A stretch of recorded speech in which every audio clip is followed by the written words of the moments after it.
Thank you guys for tuning in to another episode of Off Grid. This is part 2, 10 minutes after part 1. Part 2 with Mr. Tommy Roche. So where were we at? We were talking about you and Pat driving across the country. Oh, boy. Doing dumb shit. Yeah. Yeah, it was like how you got introduced to Pat and FD and stuff is what we were talking about. Yeah. So, yeah, me and Pat, he decided to take me on a cross-country trip to FD. And first round, it was 2015, in case you guys didn't see the previous episode. 2015, first round, Long Beach with him. I was mind blown. Dude, like everything was new to me. Like I've been on cross-country road trips before, like with my family and stuff, but like it's different when you're like with your boy and you guys can just do whatever you want. Yeah, you're in like, full control. You can fucking stop at the Grand Canyon if you want. Like the whole point was to get to Long Beach as quickly as possible. Whatever happened in between happened. And but yeah, I went there, fresh crew guy, didn't know anyone, but Pat was super helpful and just like, hey, I'm here and this is Tommy. He's my new crew guy for the season, blah, blah, blah. And like introduced me to literally everyone. And it just took off from there. Like we just thrashed on the car, party with everyone. Damn, so you went to what's that bar? Pike? The Pike, yeah. So you or went to Pike Bar, yeah. Yeah, that was because I've seen it on the internet and stuff like that. And Pat's told me all about it. I look forward to getting to Pro 1 so I could fucking go drink at Pike Bar. Yeah, like I'm not gonna let myself drink there until like I make it FD. Oh, for sure. And once you make it there, it's gonna happen, and you're just that's naturally where everyone goes. The dude that runs it is awesome. He seems sick. I saw a little clip of him in Nate Hamilton's video. Like Nate just went to Long Beach. Yeah, dude's super cool. Pike's cool. Long Beach is cool to visit. I wouldn't want to live anywhere in California, but where is Long Beach? Like, is it? It's like south of LA. South? It's like 30 minutes away from LA, right? Yeah, it's not super. Like well, 30 minutes normal. In normal. Yeah, it's like an hour and a half away from Los Angeles. Yeah. But yeah, so like it's right there. It's right on the beach. We stayed in a hotel right there in Long Beach. Like we'd literally just parked the truck at the track and just walked to the hotel, and then go get coffee or breakfast or whatever. We would just walk, or if we were being lazy, we would Uber freaking 5 minutes down the road to get to the track or whatever the case may be. But shit, that long ago, they probably paid you to Uber, dude. No, it was still it wasn't that. 2015, Uber was pumping, but. Yeah, I mean, it was my first trip. I need to send you this picture because it would be good to insert it if you're going to do that. Mm-hmm. There's like a meme with like, not a meme, but it's like a screenshot of a King of the Hill episode where Hank Hill's driving like an RV and Bobby's like holding a cup of coffee, like looking super excited. Me and Pat joked around about that for years, that was me like on my first trip. And it was, dude. Like, I'm like, we're just cruising down the highway, like, with one purpose to get to across the country, and I don't know, it was super cool. That's cool. I mean, we can go on and on about all.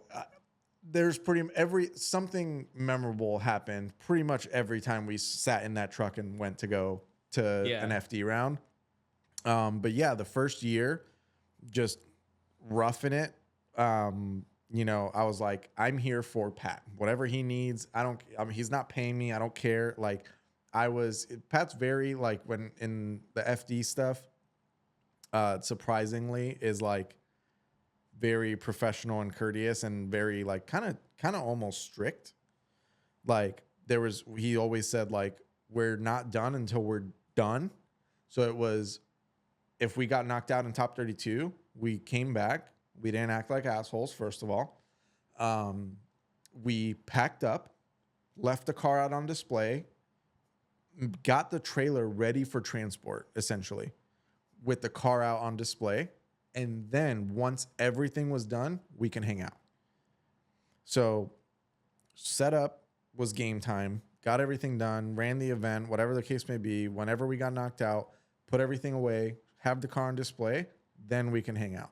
So like, it was cool because I need to take notes from Pat, man. We need to be Yeah, a little no, bit more he was- serious about the shit that we're doing. No, he was very. We go straight to the damn Coors Banquet cooler. No, because the thing was with him, and honestly, it's part of how I've been like how I've lived my life since then. I'm like, get it done. The quicker you get it done, the quicker you can get to them Coors Banquets and just be hanging out and don't have to worry about it. Because let's say him or someone we were friends with, for example, like Forsberg or something, won the event.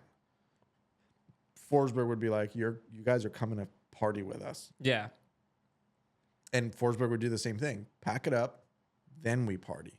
I mean, he could do whatever he wants. He's Chris Forsberg, so he was already partying. But like his crew guys were on it, packing everything up, going over the car again, even though the car just won. They're like, nope, go over it.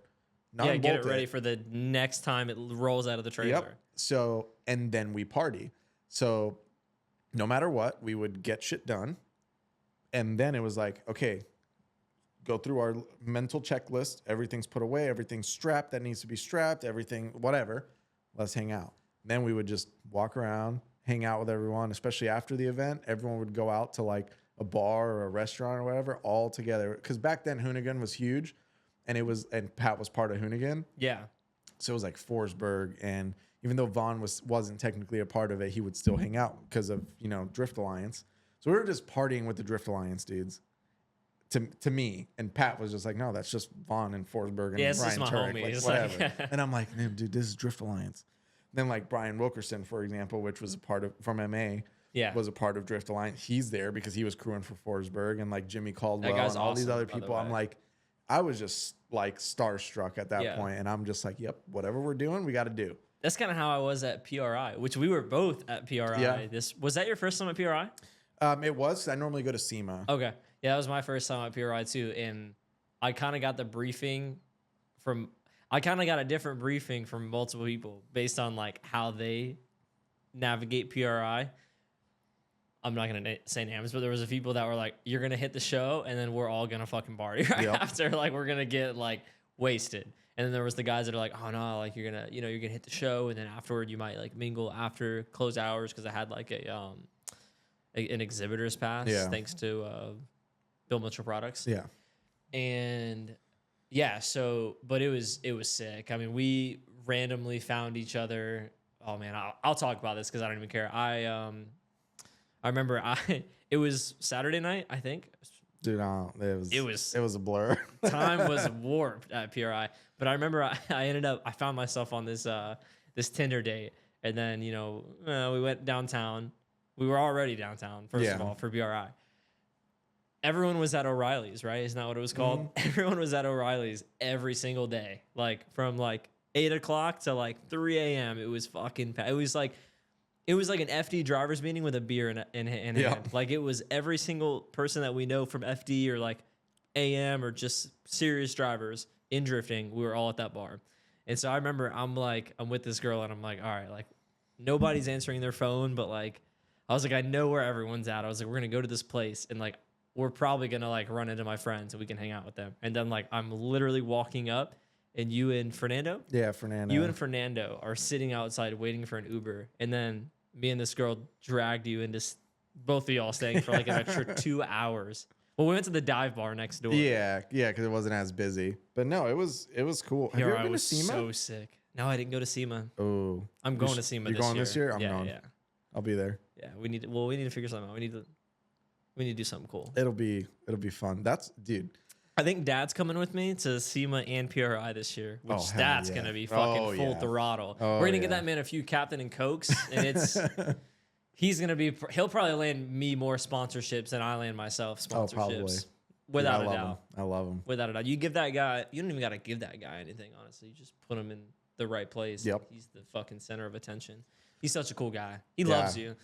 Yeah, I love him. I love how supportive he is about you and helping you out and everything like that. I mean, providing for you, not in a negative way, but like he's just down for everything. And I'm like, that's awesome. No, it's badass. Like, because sorry, I didn't mean. No, you're good. I was gonna say like my dad supported me, but like he still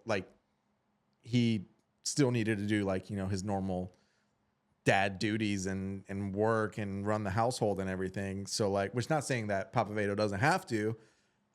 He just has the means to be able to not have to focus 100% for on sure, it. for sure. But he like, has enough time to divert away to really put like a ton of effort into the program. Yeah, like my dad was just like, hey, as long as your bills are paid, do whatever you want. Yeah. Like, so it's definitely cool to see that, like how supportive he is, like, you know, taking your car to the track and being there the whole time. It's not like he's like, okay, like dropping you off at a freaking skate And park. he's not like, there for me. Like he's like, this is my deal too. Like, oh yeah, I man this car. I built this thing. I keep it in check. When he's there, like he's not like, oh, you know, I brought my son his drift car. Exactly. It's like, I'm here to bring this car here, man it the whole time I'm here. I'm checking even when it's just us at like a bash event. He's fucking checking everything. He's looking it over like right before I go out. I mean, he is like, I always explain to people, I'm like, he is like, first of all, just my number one sporter. But before all that, he's the crew chief. He's the guy that preps the car before every event with no help in a fucking storage unit. We rent a storage unit. I don't know if people have this conception that we built this sick car in like a shop. Dude, the first time that car saw a lift was 2 LS engines and a dog box later at Njuku for an exhaust. Yep. It had never been on a lift. Dad built a 750 horsepower dog box quick change, like pro spec level Z, on jack stands with a fucking Craftsman tool set and one Milwaukee Impact. Yeah, no, he's great. That's 60 years old. Yeah, that's insane. He's like 60. Yeah, he was born in 62, so he's like 63. 4. He's older than my dad. I was late.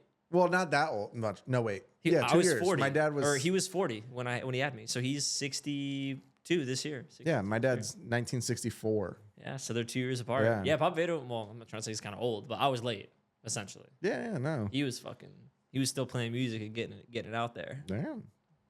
But yeah, I mean, dude, it's just been through a lot. Like partying. That's another reason why, like, I mean, I'm not that old. I'm only 30, but like everyone's like, oh, you're still not doing, like, why don't you come hang out, whatever? And I'm like, that shit takes a toll on you. well, I'm like, I've been there, done that. Like, I've sat there, worked multiple days in a row for FD, for example, worked multiple days in a row. And then an event like Atlanta. Do you notice that Atlanta doesn't start till the top 16 doesn't start till 11:30 p.m.? Yeah. I'm asleep by then. But back when I was helping Pat, it was around roughly the same schedule. We would thrash all day in the heat, rain, whatever the case may be. Then one of our friends ended up winning. And then we're like, okay, let's pack up because we got knocked out. This person won. We're going to party. Where do you even party at Road Atlanta? How far is it from?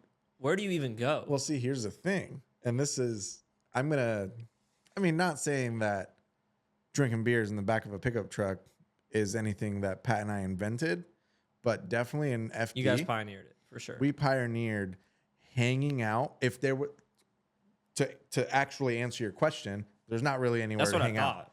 But what everyone would do, what we would do is, so first off, we would stay in hotels that other people, for the most part, would be staying at if we could afford it at the time.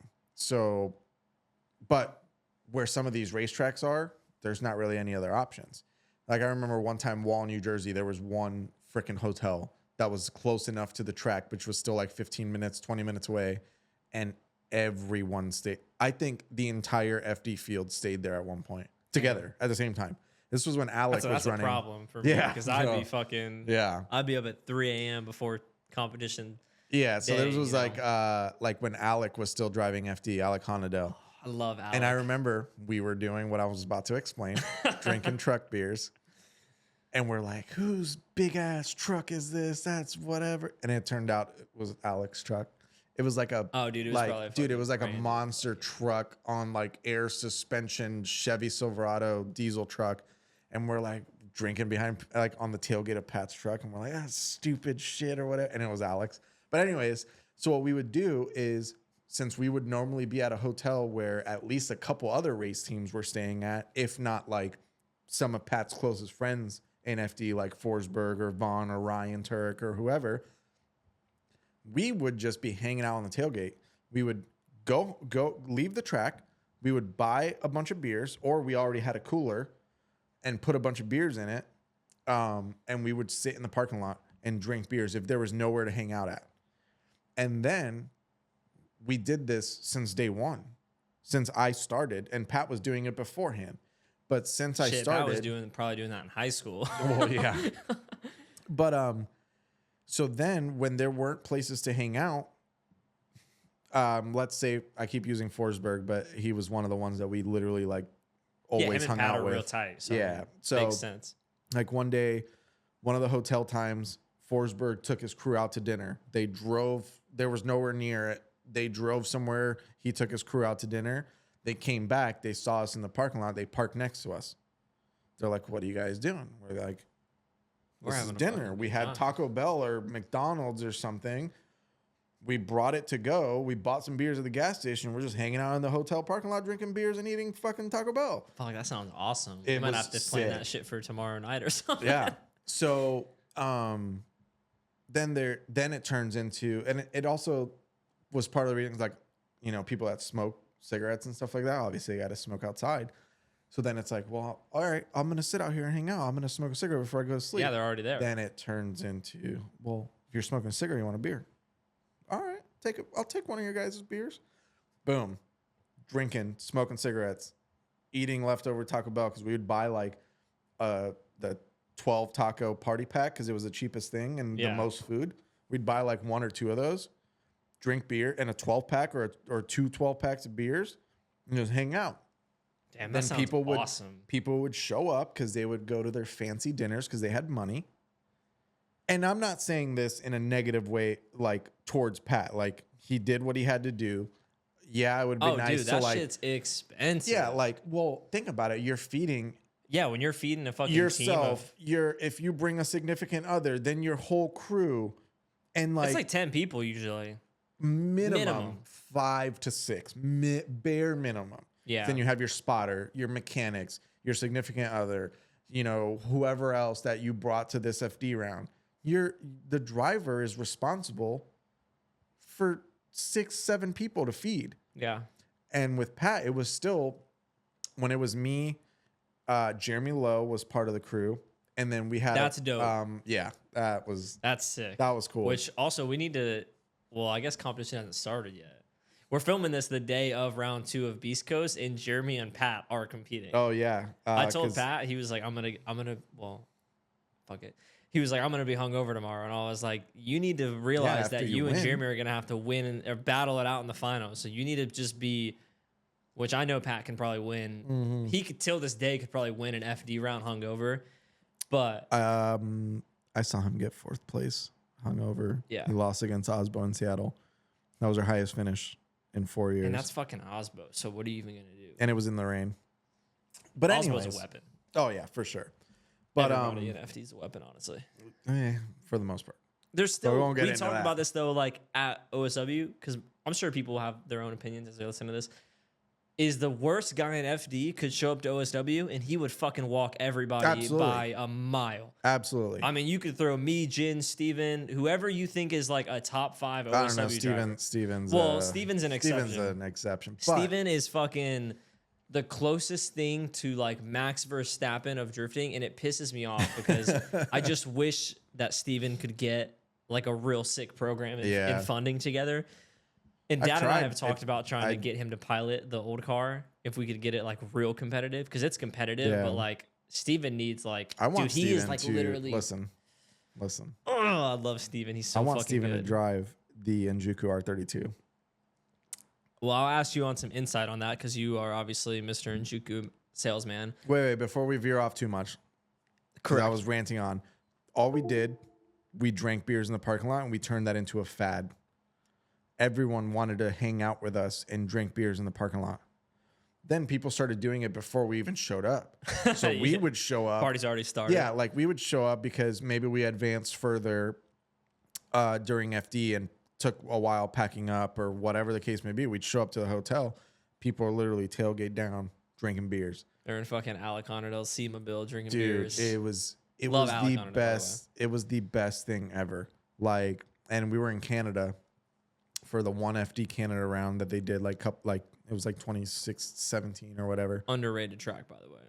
It was cool. It was weird. Saying that's just sick. Yeah, but the walls were definitely not straight. It's fucking it's like a, I can't even describe it. It's so uneven. It's like straight 1 second curve. It's like, yep.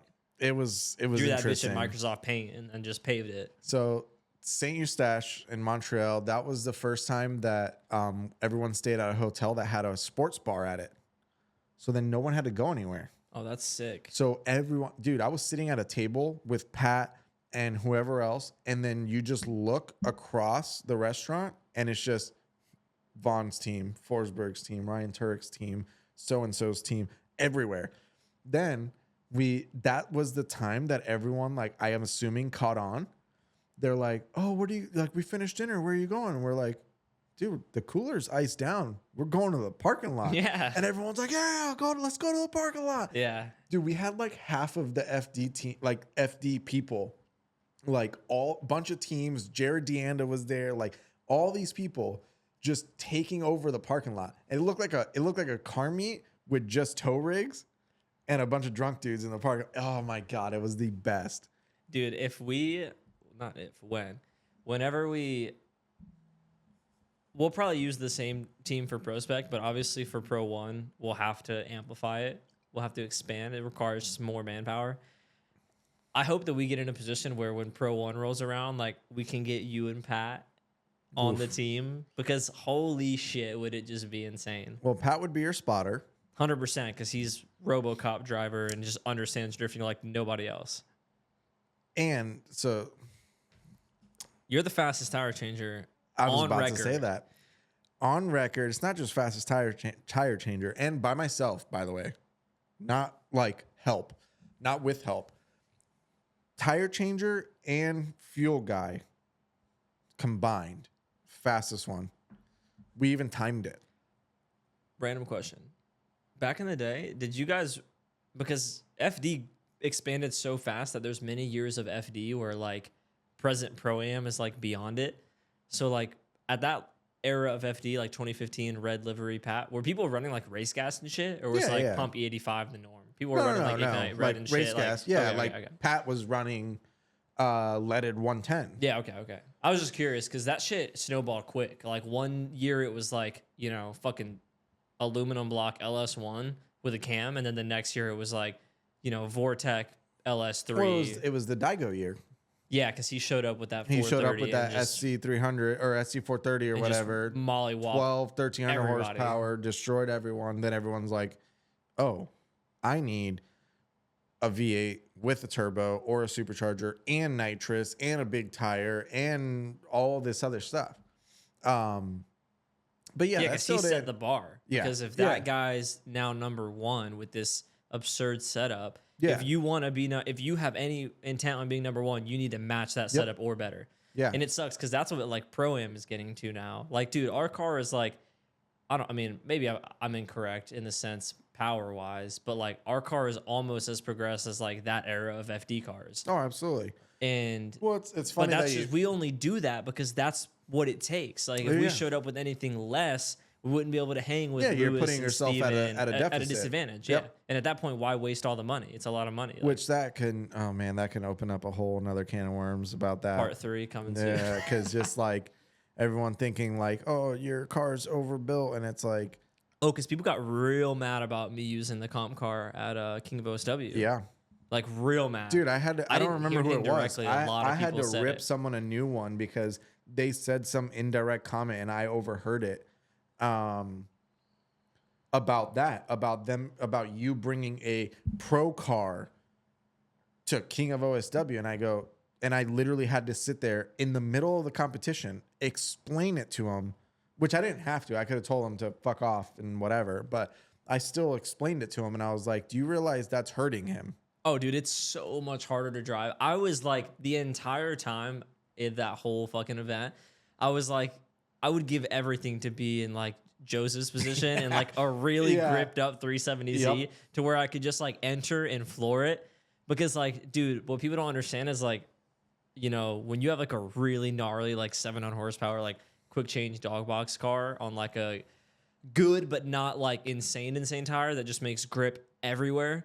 You have to like pedal it around the track. There's no like flooring it. Like flooring it is like blowing the tires off, right? Because the skid pad's not that grippy, you know?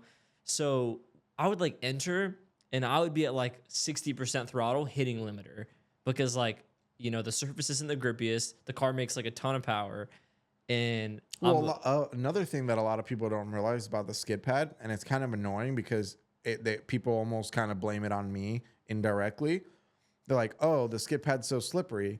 A lot of people don't realize that there's a loose dirt motocross track 80 yards away. 50 feet away. Not even 80 yards, yeah. 50 feet. At one point, one of the motocross track turns is 6 feet away from the fence, which is then another 15 feet away from the skid pad. Yeah. So you're talking, let's just call it 25 feet, where loose dirt is 25 feet away from the skid pad. Oh, Couple that with wind. Yeah. Yeah. So it gets super windy and the skid pad becomes ice.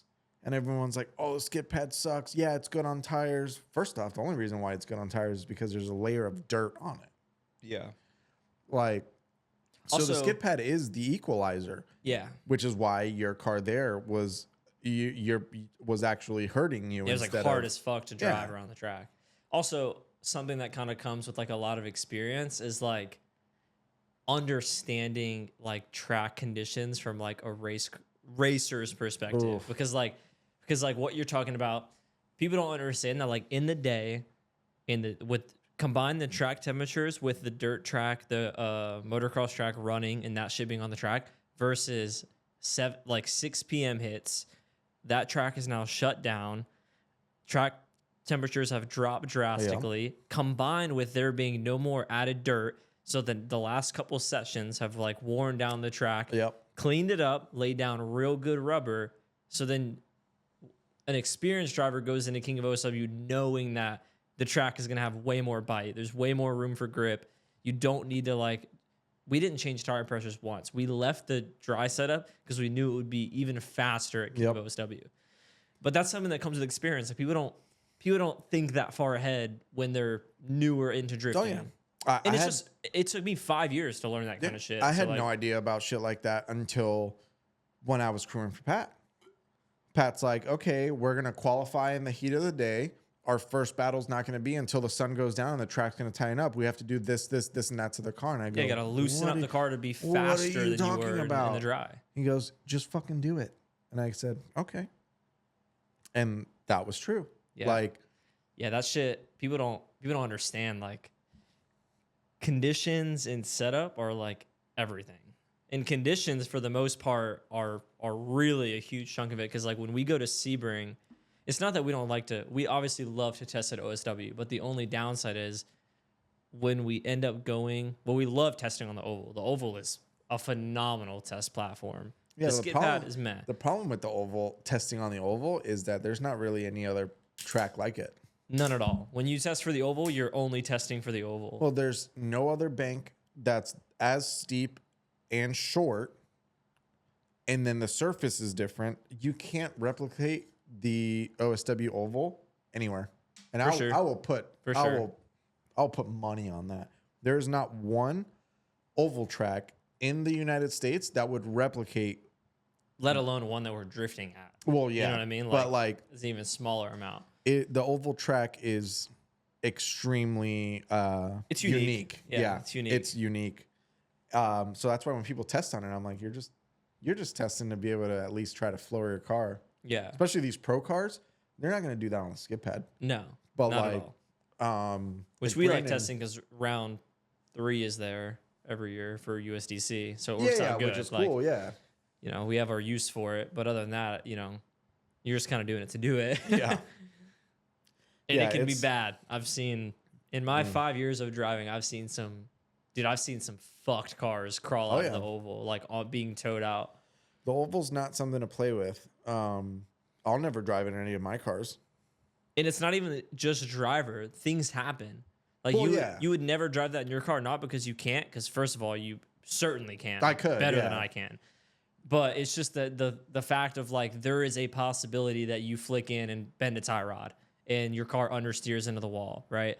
Like our car is dialed to shit. All of like the event that I won at OSW, we were ripping. We go up against Conkling in 32 and had a boop and the alignment was off and I ran the next run, whatever.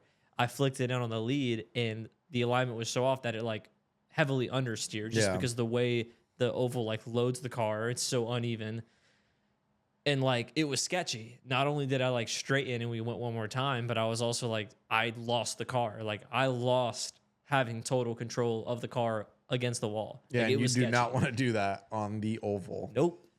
But it's definitely definitely separates the men from the boys. It does. I was just talking to like one of my. Oh, you about to say that? No, I was just gonna say like back in the day, that's all we had. Yeah, which is crazy. There was no skid pad. There was no skid pad. You needed to have a cage to be able to tandem, no matter what. And not that, okay, I judge people at the track. It's fun. That's how I have my fun. I'm like, oh, that guy could do better. Yeah, you have to. Whatever. But back in the day, because remember, even at that era, I was the one running grid. Yeah. So by myself, especially when we had the oval only, I would watch every single run. And if you weren't on the bank, like dragging the wall, like wide open throttle, whatever, I was like, that kind of sucks. Yeah.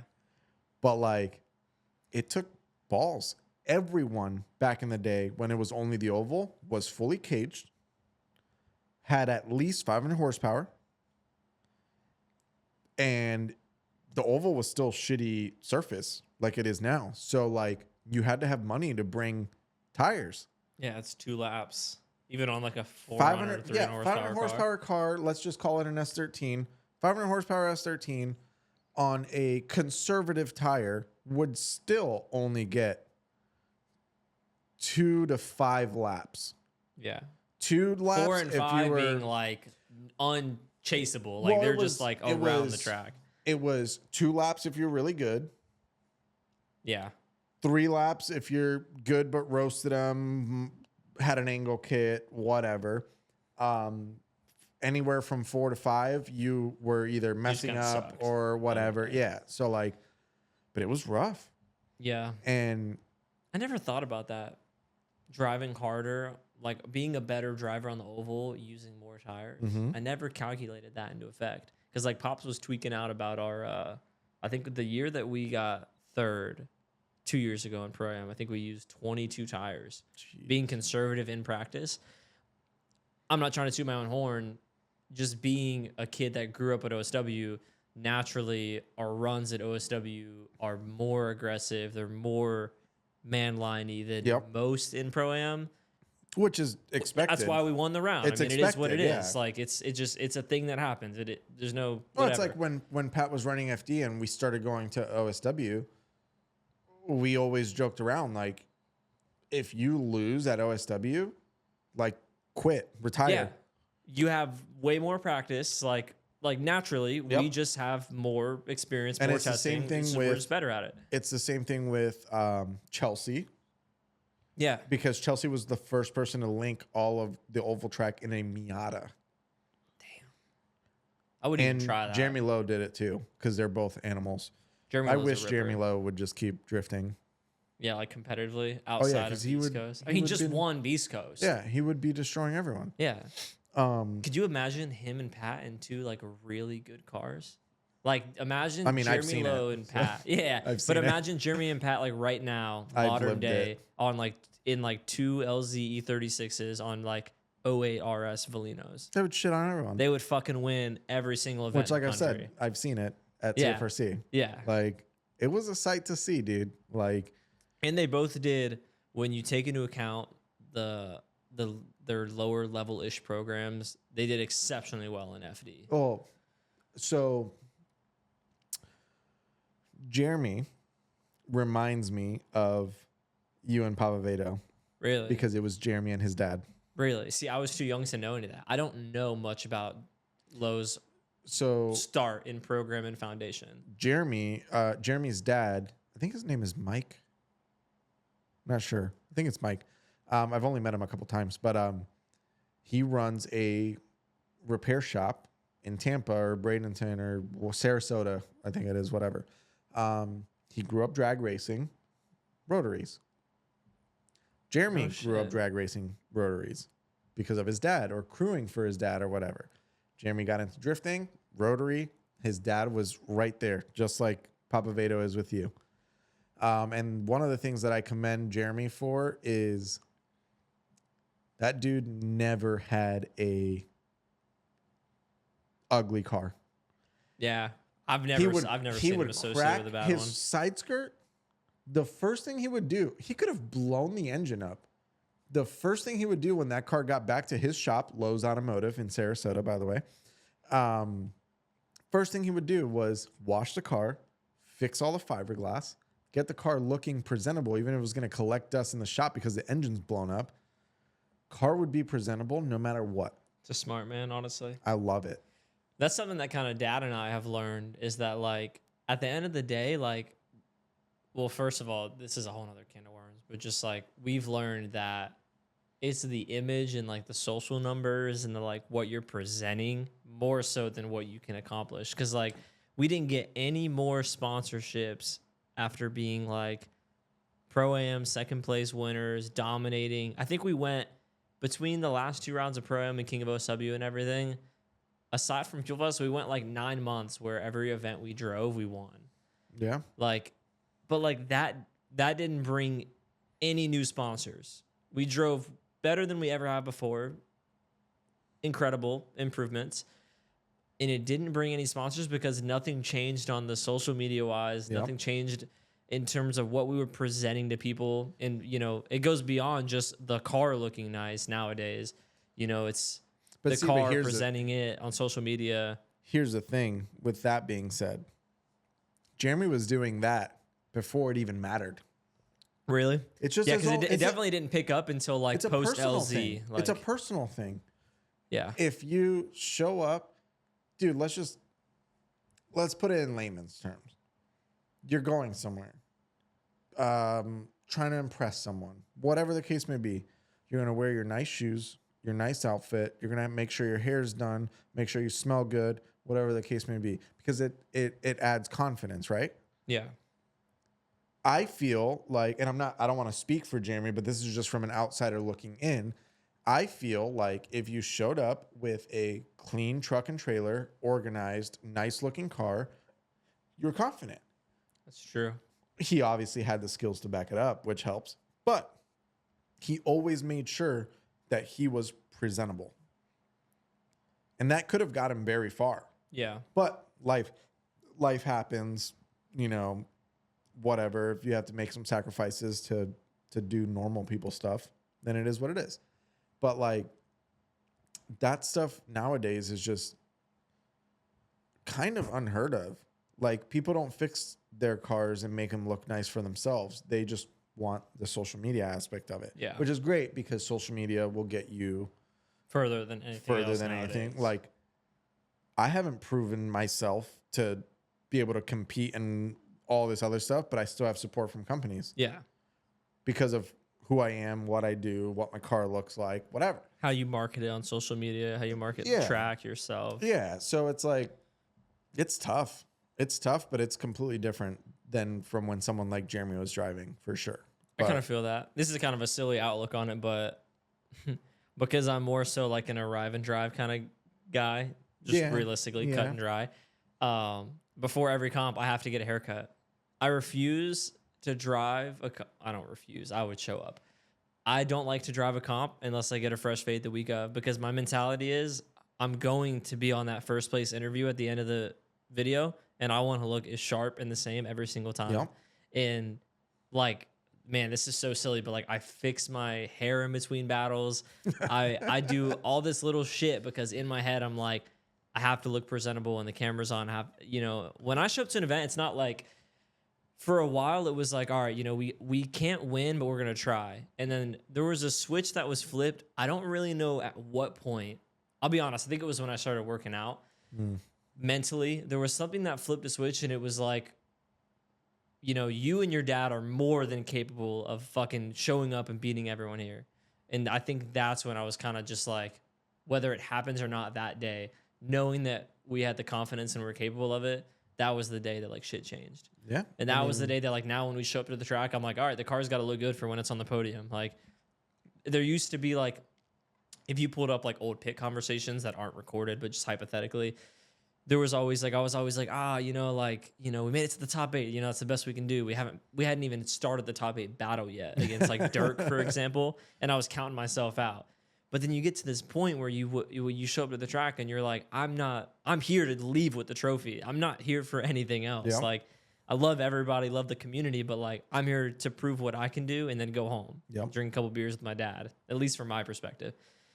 So, but just funny because the haircut shit tied into that. I love having a fresh fade before an event. I have to. I'm like, I want my car to look good.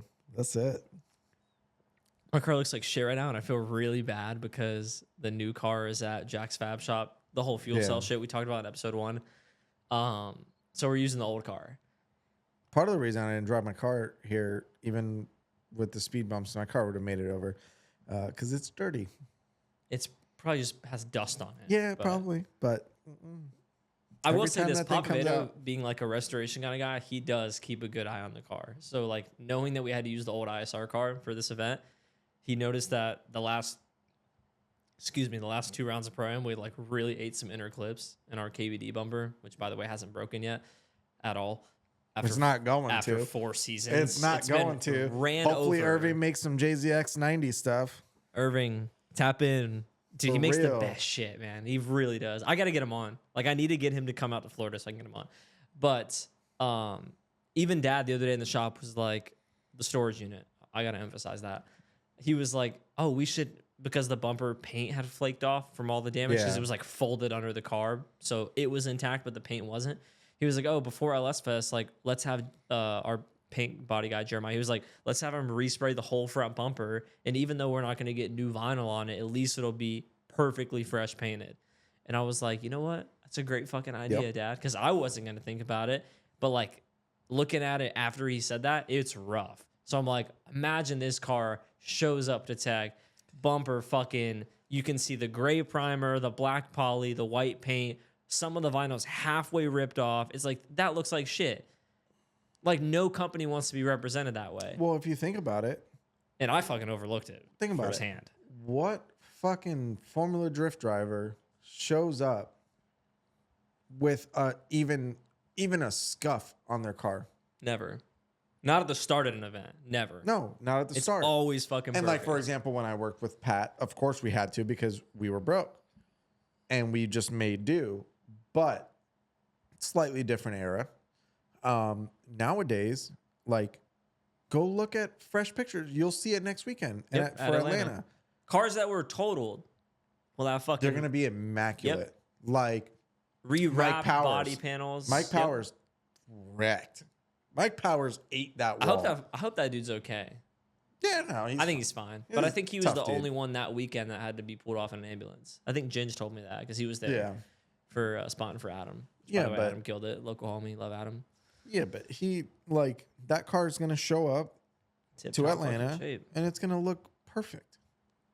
And it's taking pride in it. For me, I'd rather just make sure it looks good and just park it there. Yeah. Yeah, I need to kind of get on that wave because I'm so easy to dismiss when Dad is trying to put extra efforts in. And I'm like, oh, it doesn't matter.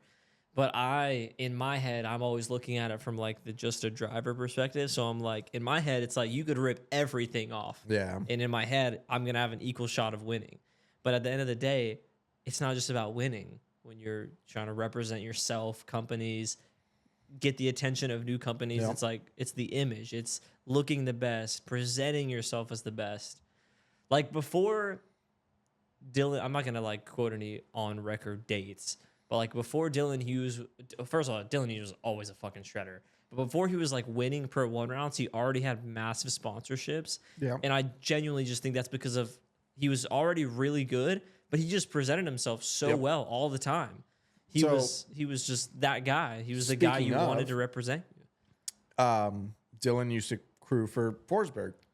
So guess Back who when I he had got? a coupe. Guess who I got really close with? Dylan. Dylan. Hell yeah. Because it was Forsberg and Pat talking, and me and Dylan would be like, "Hey, what's up, The dude? crew We're guys. just crew guys. Let's go." Even back then, even when he was competing in Pro-Am in Evergreen, his car was always immaculate. Granted, He had a sit car. yeah, and he can fabricate and stuff like that. So it's a lot easier for someone with that skill set to maintain a car because it's like, oh, you've been a bash bar. Let me just make one real quick. Then, wrap the quarter panel or paint it or whatever. But like, he always kept himself and his program and everything like tip top. And it's part of the reason why he's successful today. Because at the end of the day, it sucks to say, but appearances do matter. 100%. Like, and especially in FD. Yeah, it'd be cool to win, but like you showed up with half your body panels. You won the event with no body panels. Like, you look rough, and then it's like, okay, cool, you won, but it's like, oh, all right. Yeah. Like, it's cool for you, not for anybody else that was exactly. hoping to get any good content out of it. it's And that's just everything nowadays. But it's funny that like I said earlier, that's my premise in drifting is to look cool. The car, not me. I don't care if whatever, but like just looking cool, looking presentable, looking different. And that gets you a hell of a lot further than having a cookie cutter car and being decent at drifting and stuff like that. So, because if you can't make it as a pro driver that's destroying everyone with zero question, at least look cool trying. 100%. Because at least if you look cool trying, you might bring in more money than the guy winning. Like, exactly. Like, shit, there's dudes in Pro-Am who just, like, off record, people probably think we probably get the most money in sponsorship just because of how hard we push for everything. But I have personally lacked on, over the last, like, 2 to 3 years, lacked on, like, the social media content side of things just because I was I hit a point where I was like, I don't even want to try. It's not my thing. And then I kind of realized, like, we need to build a business out of this program. Yep. But until then, when I was lacking on it and wasn't being active, there was other people in Pro-Am and shit fucking grinding, like doing whatever they could to grind out reels. Even if it was posting one reel every 3 days, they got 2,000 views. I was posting one reel a month, they got 2,000 views. Yep. And companies see that. Companies look into that. Companies look into your insights. They look into what you're providing. When you present them, you should be providing your insights. So then they compare it directly. So when somebody sees my shit from 2022 and they're like, damn, dude had no traction on social media anywhere versus this guy who still was small as shit, but at least put out content and tried, and his numbers were more, then they're saying, oh, we just hooked a guy up with, X amount of dollars or X amount off that had, 30,000 views in the last 30 days. And here's Ryan, who doesn't upload anything past me, who has, 1,000 interactions in 30 days because all he did was post stories of fucking his dog and furniture.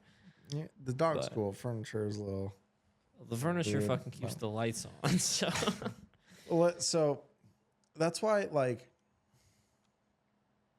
I wouldn't call it a double-edged sword, but I would say it all still stems from.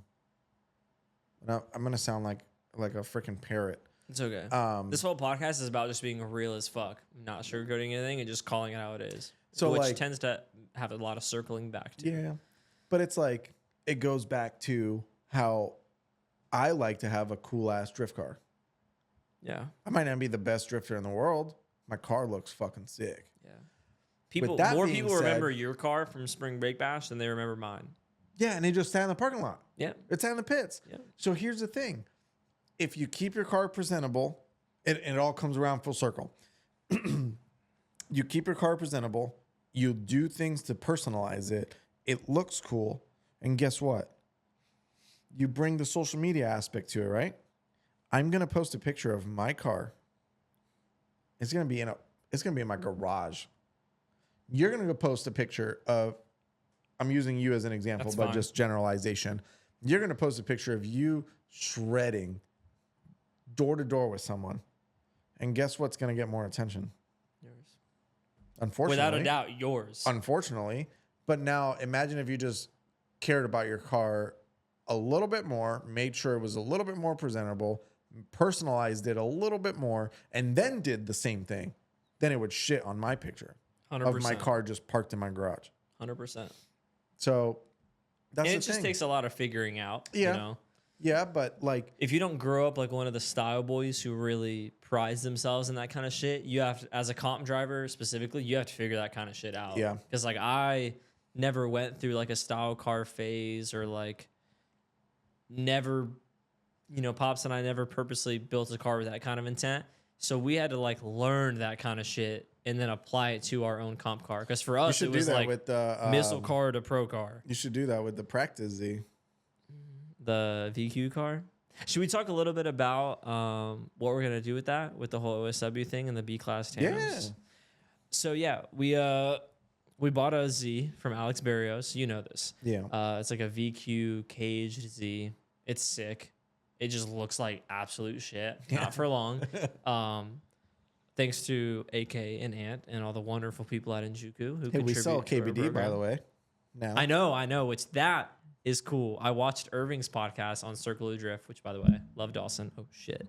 Saw that he was talking about. I was playing his podcast while I was going to Starbucks, and Dude, new Starbucks. I didn't know that. which one? The one Corner? right in front of Publix, or The one in the corner where it Three hasn't Natives opened is. yet, right? It hasn't opened yet. Yeah. That one's gonna be crazy. That was a gas station and a right on the corner, like a diagonal. yep, from it was a CVS. gas station and a Japanese food truck always sat us outside of it. Really? And I'm mad that they tore it down and built a Starbucks. It's nice because the one that's right across the street from it is not drive-through. It's only in person. The one that's right in front of Night Circle. Yeah. So like I go there quite No. often. Yes. The one across from the street from no, I'm thinking Knight's Library. Yes, you're thinking about Live. I'm That's saying not the a- Night yeah. Circle is the apartment that's right across the street from that Publix. The one in front of that is not drive-through. So you have to go in. Whereas they're building this independent corner location that we're talking about, it's got the fucking drive-through. But shit, what were Anyways, we talking about? Irving. Irving, yeah. He was on Dawson's podcast, and he was talking about, you know, how it was crazy that Njuku became a dealer and like I Damn, don't he know. said that? I didn't watch it. He said it or Dawson said it. I can't remember Well, I know exactly. Dawson is He's an Njuku partner. yes, he's an Njuku But racing partner. I also think, if I'm not mistaken, please do not fry me in the comments. I'm pretty sure Irving mentioned multiple comments about being stoked that a company like Njuku, who is like a face of drifting, started selling KBD. I'm pretty sure. I hope I'm not mixing up, gonna but have to I'm go almost watch it. certain. I'm almost certain. Irving's awesome. Yeah. And he's a big supporter of drifting itself. He just started driving in his own Z. Also, fucking killing it. Oh, they tried to release a Miata kit and everyone like didn't like the side skirts. And Yeah, so now he's like, all right, we're he gonna goes, fix them. We're not releasing it. Yeah, We're gonna fix it. And I'm like, that is the coolest thing I've ever seen. He's from a dude. He's like from a dude. so real. Yeah. I can't wait. So because the car we got from Billy has like the Rocket Bunny shit on it. Yeah. Problem being, the entire suspension geometry was spec'd out to run the wheels out that wide and shit. So to delete the Rocket Bunny and revert to like crown carbon overs that we have on the old car mixed with KBD, there's a lot more to it. It requires Freddie to completely redo the rear suspension geometry. It's going to change. We've only done 2 events with the car. We can't fully change the car yet without figuring it out first, how it is. So I messaged him and I told him about all that. But I'm looking forward to getting some KBD in that car because I don't, as much as I love the Rocket Bunny, it's just like played out. Yeah. It looks sick, but especially because he just brought out that damn Vertex kit and you can like pick which side the exhaust comes out because the Duraflex shit was like dual exit regardless. Yeah.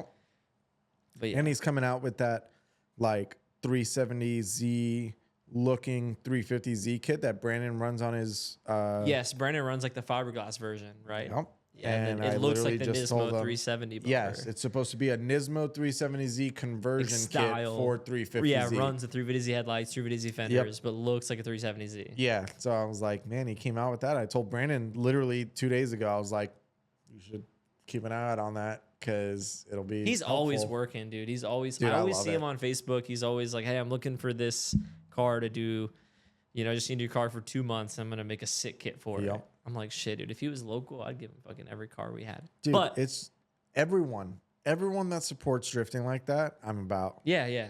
Like, granted, I might not want KBD on my car because maybe he might not make what I want. Yeah. But I don't care. If he's making it for a JZX, I'm gonna support it. Yeah. Even if I don't buy it, I'll share his posts or whatever. You'll get somebody who's, building a comp car, JZX, who needs something like KBD specifically. Drifting needs any help that it can get. For sure. And that's what I'm about. That's what you're about. We've said it. We've talked about it earlier. We talk about it so much off camera. People probably don't realize the extent that we both go to Dude, we can keep going. Drifting. We can keep going all day. We're going to for a little bit. We'll circle back. The Z, what we're going to do with OSW and the B-class stuff. Yeah. So we have the Z. It's a caged tube front, tube rear, not tube front. Sorry. We haven't had it we've had it a long time, but it's sat in the corner of the storage unit. It's a VQZ caged Wisefab front. We're going to get it set up with Cody with some sick BCs. Basically just a baller seat time car to take passengers. But what I reached out to you about, and you were super supportive of, is we'll obviously either drive it or the comp car in A-class and do sick trains, sick tandems. But in addition to that, because it's so efficient on fuel and tires, I'll drive it in B-class in either a separate lane or a tandem lane. We'll figure that out when we get there. And it will give the opportunity to B-class ready tandem drivers who necessarily don't have a tandem partner specifically or haven't tandem before, but the grid worker like Jason is trusting of said person. And I'll lead and follow every other lap, because by the time I get around, I'll be ready. It's a Z. I'll do every other lap of B-class. Will be either a lead or follow with me. And I'll drive with anybody and everybody. Doesn't matter how nice your car is, how shitty your car is, how good you are.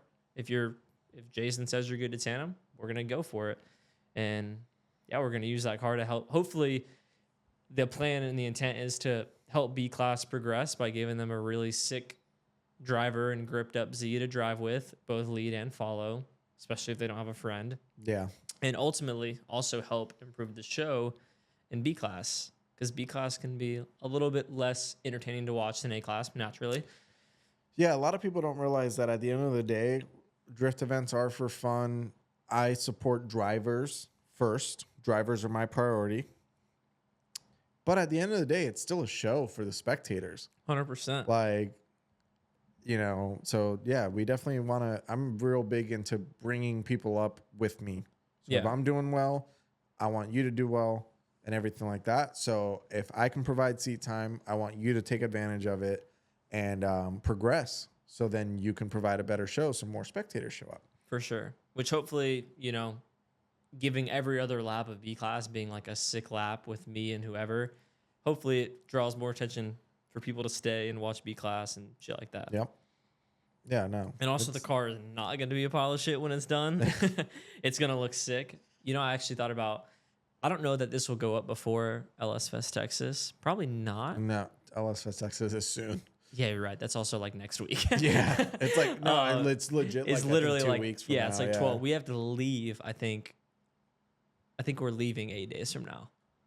So after FD Atlanta. Right after FD Atlanta, we're going straight there with the whole team. And we brought on Jacob as media, so we're going to be doing like a lot of cool content shit-wise for FD. Yeah. You know Jacob Ballard. Yeah. We're going to be doing like a lot of cool, very specific cinematic-y production vlogs or production style stuff for each event, capturing not only the driving, but the vibes, the hangouts, everything. Real, just real. And then I'll also be doing my YouTube vlog stuff in conjunction with the podcast and stuff. But so I'm really stoked to bring Jacob on because he's a fucking weapon. Yeah, no, I love it. His photography is great. Just hanging out, his vibes are great. Yeah, he's just hanging awesome. out, like he was like the which one, is part of it, dude. Like a lot of people. Sorry to cut you off. No, you're good. A lot of people don't realize that like not only are you looking for someone that can help you with your program, but that like also fits the vibes. You know what's crazy is Jacob will laugh watching this because that's exactly what I told him. I was like, dude, we had a lot of media people over time reach out to us like, hey, because we've never had a dedicated media guy. Yeah. We fucking slacked. I'll be the first to tell you we slacked. And then finally we kind of hit a wall where we were like, we need to create content. There needs to be a staple of something. That's when we started the podcast, yada, yada, yada, everything. Yep. And then that's when I met up with Jacob over coffee. We had Dude, we sat at a coffee shop for almost 3 hours Jesus. talking about the nitty gritty of everything. And by the end of it, we were so in line with each other Yeah. on what needed to happen that it was like the perfect match. But I reached out to Jacob after having a lot of media people over time ask, and what set Jacob apart was his vibe. Yep. Like Jacob is the kind of guy that I can bring to the track, and he can not only capture the moments, but he can also crack open a Coors Banquet with me, you, Pat, Dad, Kevin, Noah, David, the whole crew, Yep. and it just be flawless. Doesn't matter if his camera's out or if it's not. It's not like he's like the damn production guy. Yep. It's like he is him. He's part of the team. His vibe is matched. His energy is perfect. Yeah, no, that's a huge part in literally anything, anyone in like helping with drifting or any motorsport, honestly, is the vibe. Like For sure.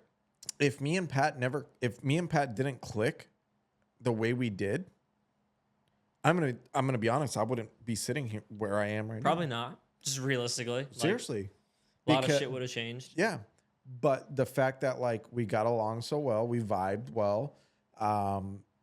Dude, me and Pat are like almost the same person. Oh no, it's very close. It's very It's fun to talk to you crazy. guys separately because you guys deliver the same shit in different ways. Yeah, the same everything. I love him, man. It's He's crazy. so good. But yeah, I we're the can't wait to we're have the him same on. person. Yeah, he's gonna be great. He's fucking awesome. I almost want to be here for when he's here. So I'm trying to figure that out. I'm trying to figure out a 3-person setup. The problem is Yeah.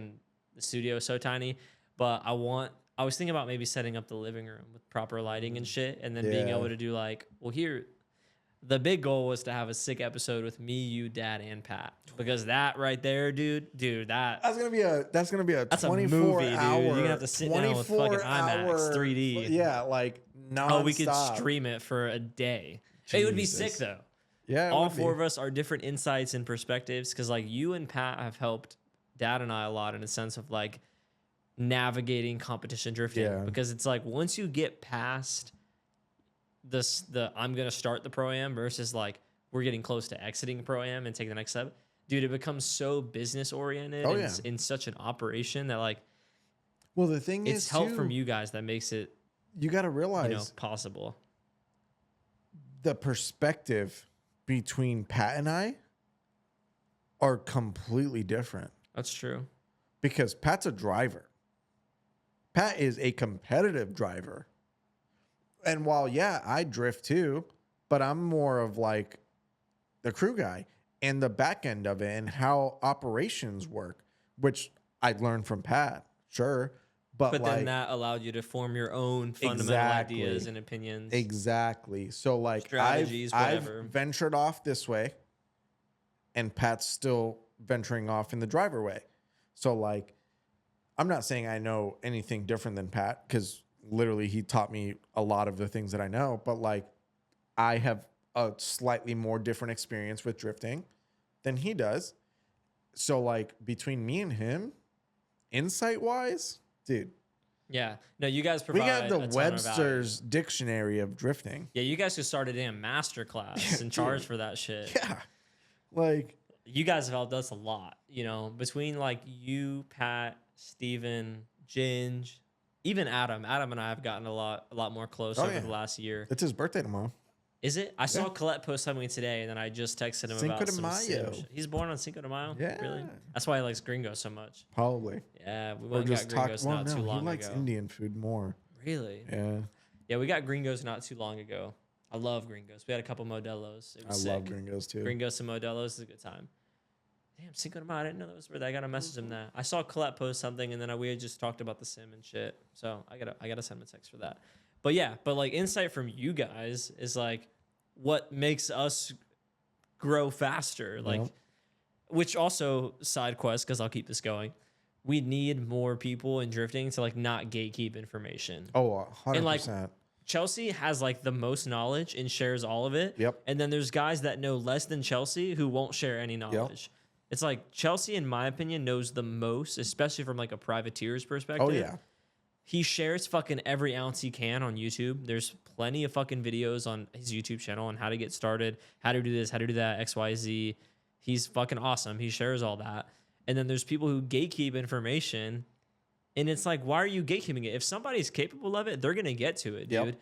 If you're trying to gatekeep information from somebody that's, has more skill than you, and you're afraid is gonna surpass you in drifting, they're gonna do it regardless. So what's funny about that is the fact of like, I said it maybe in part 1 or something, where like, if someone asks me a question or questions a rule about OSW Drift, I don't just say it's a rule because I said so. I explain it to them, and I don't owe anyone an apology or explanation or anything about anything that I do. Yeah. But I still explain it because I want to make sure that you understand. And the biggest thing that I get questioned on is the helmet situation. You need an SA rated helmet. They go, why? Why doesn't a motorcycle helmet work? And I go, well, a motorcycle helmet has a slightly harder shell and design to absorb higher speed impacts because you're on a motorcycle. And it's not fire resistant.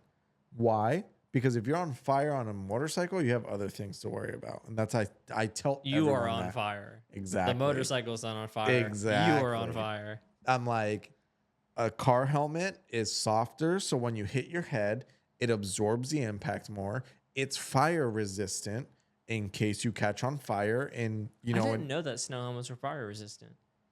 Yeah. I'm serious. I didn't know that. Yeah. That's fucking crazy. So that's why at OSW, for example, we require an SA rated helmet because of those reasons. I don't have to explain that to anyone. But I can just say, you need an SA 2015 or newer helmet. Goodbye.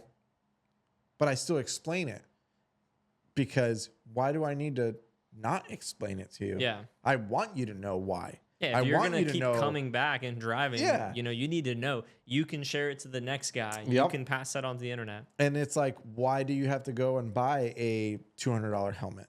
Yeah. Here's why. Yeah. It's not just like we want you to have this expensive fucking item. Yeah, no. Can we do not a at part all. 3? We're going to Right now? Yeah, we're going to have to. We're going to do part 3. Dude, first of all, this has been the coolest vibes. We've gotten into so much cool conversation that I'm glad it's taking this long because we just have, between the two of us, have just too much experience and knowledge and opinions and shit that goes on in our local drifting community and what we're doing that I don't care that this is stretched over 3 episodes. I think it's because it's information for if I were starting to drift that I would like to know. Oh, yeah, for sure. We can get into that. We're going to. In part we'll 3. definitely do that in part 3. But yeah, we're going to extend this to a 3rd episode, which is sick because that means more Coors Banquets. Yep. But dude, thank you for coming on for this episode. Yeah, we're going to get into filming episode 3, obviously. That'll be out next week. Tommy, absolute, just thank you for coming on. We've talked about so much good shit. I think it's so valuable for people getting into drifting, into competing, into motorsports. I think we're touching on a lot of cool shit. Well, it's also hard for, not to like sound cocky or whatever, but like, I feel like it's pretty hard to get a hold of me for like a sit down conversation. It is. So like, you haven't done anything like this, I don't think, at all. No, I did one podcast with the Drift Sessions dudes. Okay. And that was just talking about a drift mat. Yeah. Like, and we're a little fucking bit of getting into the background. nitty gritty across 3 hours. Because a lot of people ask me about like, hey, what about you? And I go, I don't want to talk about me. Yeah. Let's talk about whatever you got going on. Yeah. So no, I think it's great. Let's keep going. Yeah, let's get into more. We're gonna take a little break, and we'll see you guys in episode 3. Thank you guys for checking out this episode of Off Grid. We're gonna come back next week with 3rd episode, 3rd installment. Tommy Roche. Third, number 3. Yep.